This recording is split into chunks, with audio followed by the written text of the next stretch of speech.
Fala pessoal, sou o Ronaldo com você, seu nerd professor ou seu professor nerd, você decide. Já está no ar o primeiro episódio da série The Continental, o spin-off do universo de John Wick que chegou abalando as estruturas do Prime Video.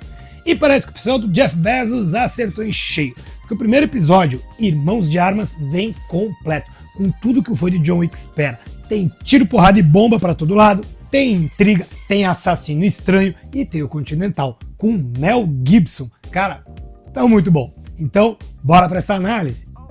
Bom dia, Sr. Scott. Parou! Posso te pedir uma coisa? Lá vem, quer ver, ó? É de graça e bem rápido.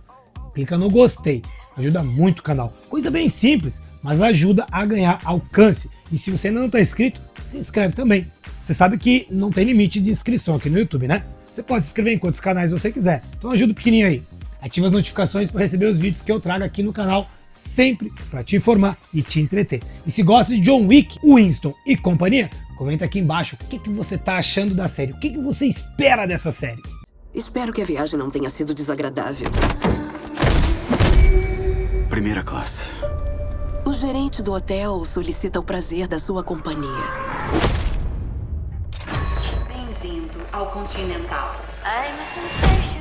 Antes de mergulharmos de cabeça em The Continental, vamos dar um passo atrás e relembrar o universo de John Wick. Para quem não conhece, John Wick é mais do que apenas uma série de filmes de ação. É um mundo repleto de assassinos habilidosos, regras rígidas e, claro, sequências de ação de tirar o fôlego. John, o nosso Baba Yaga, interpretado pelo Keanu Reeves, é um ex-assassino que, contra sua vontade, é arrastado de volta ao mundo sombrio do qual tentava escapar. E no centro deste universo temos o Hotel Continental, um santuário para os membros deste submundo, onde as regras são sagradas. Agora, imagine só explorar este universo cheio de adrenalina e ainda nos anos 70. The Continental nos oferece um bilhete de volta no tempo para uma era antes de John Wick se tornar John Wick. É como ter um passe VIP para os bastidores deste mundo, vendo como o Continental funcionava e conhecendo versões jovens dos personagens icônicos que conhecemos nos filmes. E nesse primeiro episódio podemos conferir toda a recriação da Nova York dos anos 70 e tá muito legal. A série se esforça bastante para apresentar cenários precisos e detalhados da época. É incrível o que conseguiram fazer com muita criatividade. E muita grana, claro. A série conta com aproximadamente 20 milhões por episódio, mais do que Game of Thrones na temporada final. Lá eles ficavam em torno de 10 e 15 milhões. Então é grana pra caramba. A trilha sonora tá um espetáculo. Ela leva a gente direto para os anos 70. Tem lá as batidas do disco, acordes de rock, isso tudo refletindo aquela vibe musical bem característica da época. Ela não tá lá apenas como um complemento. A trilha ajuda a definir toda a atmosfera da série, conectando a gente de uma forma bem sutil ao ritmo e à energia característicos daquele tempo. Vamos falar de elenco. Começamos com Colin Woodall, que assume o papel de uma versão jovem do Winston Scott, o nosso conhecido gerente do Hotel Continental.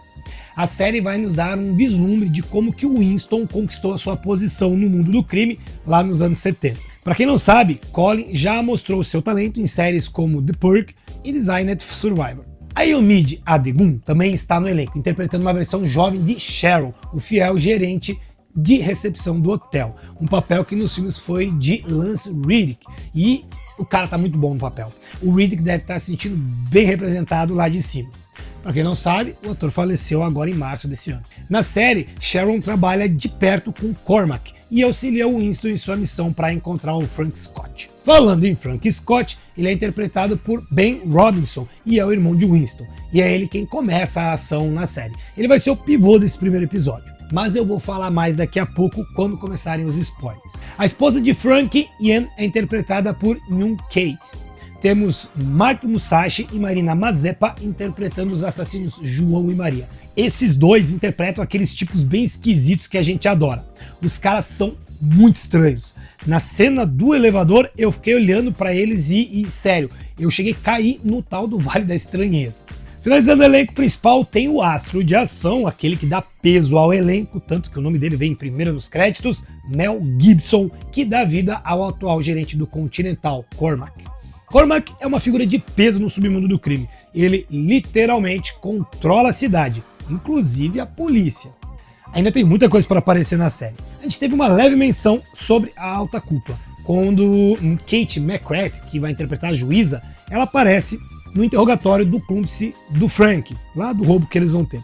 Além disso, eu ainda estou querendo saber um pouquinho sobre as famílias que compõem a alta cúpula. E o Bowery?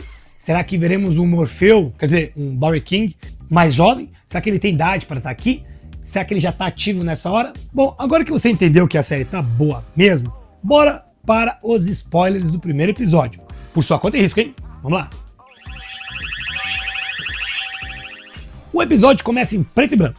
2 jovens estão sendo acusados de algo, presos numa delegacia. Vamos descobrir que se tratam de Winston e seu irmão Frank. Sim, o mesmo Winston dos filmes, mas agora um jovem e com muito medo. O Frank, seu irmão mais velho, o qual a gente nunca ouviu falar, assume o BO e vai preso. Assim, damos um salto no tempo, chegando a Nova York na década de 70, em plena véspera de Ano Novo. E aqui seguimos Frank, sim, o mesmo Frank de antes. Como ele chegou ali? Não sei. E o que ele quer? Também não sei. Mas ele chega numa festa onde está rolando de tudo. E é quando encontramos pela primeira vez Mel Gibson. Aqui, vamos ver que ele deve ser alguém importante. Mais tarde a gente descobre que ele é Cormac, o gerente atual do Continental de Nova York. Ele também é um dos mais poderosos senhores do crime da cidade. Parece que ele controla o submundo ali. Todo caso, vemos ali eles fazendo um brinde à família. É a família. Parece que o Cormac ajudou o Frank quando ele era pequeno. Mas, em todo caso, acompanhamos Frank saindo da festa. Ele sai da festa, ele vai até o metrô e ele encontra lá um parceiro. E aqui a coisa começa a ficar legal. Porque o doido tá tentando roubar o Continental. E isso, sabemos, é uma sentença de morte. Mas ele consegue, usando um trem do metrô. Cara, essa cena é muito massa. Até então eu tava meio assim. Depois dessa cena eu fiquei ali. O que não foi legal foi a traição do parceiro. Eles vão discutir e o Frank vai atirar nele. Aí o cara cai dando uma rajada de metralhadora que mata um monte de gente lá em cima, alerta geral. E aí nós temos uma cena John Wick mesmo. O Frank mata, tira, bate, recarrega rapidão, tira a arma de um, atira na cabeça, atira na perna, depois na cabeça. E assim voa sangue pra todo lado. E tudo tá super bem cronometrado e ensaiado. A cena tá perfeita pra quem gosta de cena à la John Wick. E eu confesso, eu gosto disso. Eu também. Daí em diante somos transportados para Londres, onde encontramos um Winston, agora já um jovem adulto, e aqui temos uma cena digna de 11 Homens e um Segredo. Ó, eu me lembrei do Sawyer de Lost, lembra? Sabe os golpes que ele dava? Não sei. Nunca assistiu Lost? Não. Onde é que você tava nos últimos 25 anos? Eu tava por aí, andando na minha bike. Em todo caso, ele acaba capturado e levado para os Estados Unidos, mais precisamente para Nova York, onde encontramos Cormac e Sharon. Cormac quer que o Winston ajude ele a encontrar o irmão, Frank. Parece haver ali uma espécie de ressentimento do Winston com o Cormac. Já o velho acha que o Winston deve a ele por ter sido resgatado das ruas quando era criança. O episódio vai seguir com várias reviravoltas. Nós vemos o Winston tentando encontrar o Frank.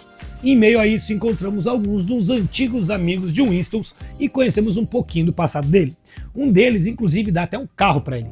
E quem ainda não entendeu e não descobriu, esse é o mesmo Ford Mustang Boss 429 1969 que vai pertencer ao Baba Yaga no futuro. E aí conhecemos também um grupo de traficantes de armas, entre eles os irmãos Miles e KD. Ele, um ex-fuzileiro que conheceu Frank no Vietnã, e ela, dona de um dojo de artes marciais que pertencera ao pai deles e que agora só dá prejuízo.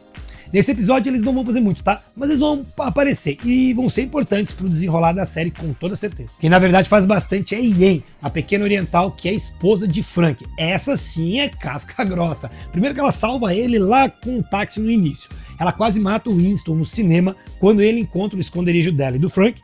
E a partir desse momento, o que se segue é uma cena de perseguição atrás da outra. E quem estava sentindo que o episódio estava meio parado, agora vai se sentir no filme de John Wick. É correria, é gente morrendo, o Winston deveria... É muita gente morrendo e o Winston deveria aprender a lutar. Sério, ele apanha muito aqui. Já o Frank leva tiro, soco, barra de ferro na cabeça e segue lutando. E Yen também. A cena dela com o bebê é uma das mais legais. Não que seja um primor de direção. Pelo contrário, apesar de a gente não ter assim, muitos cortes, as cenas seguem um ritmo parecido com os dos filmes. Mas claro, não chegam a ter aquele mesmo resultado. Dá pra entender, afinal é uma série e não um filme.